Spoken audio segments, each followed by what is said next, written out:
everyone, so it's Gali Yang, and I'm so happy and honored that the Asian Media Access Center had invited me and my best friend to dance our Hmong dance song, and we'll be performing at Mall America. Hi everyone, I'm also happy to be invited with Gali Yang to perform for Asian Media Access for the Pet Art Asian Festival for the month of May. My name is Blia Ya. Okay, and I hope you guys enjoyed the video.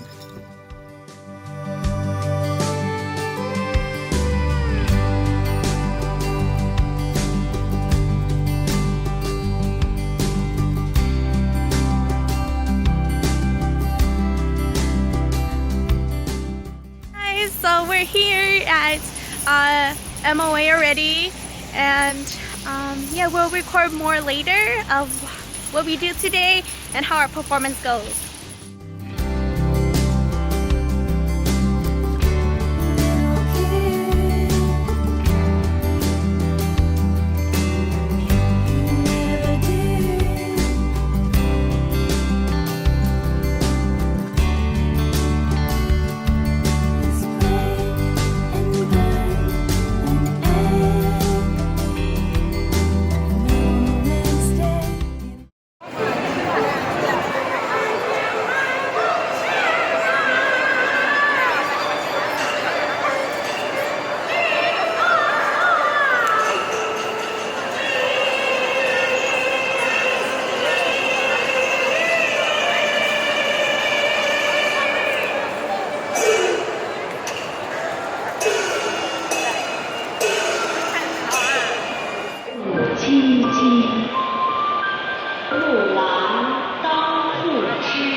Ooh.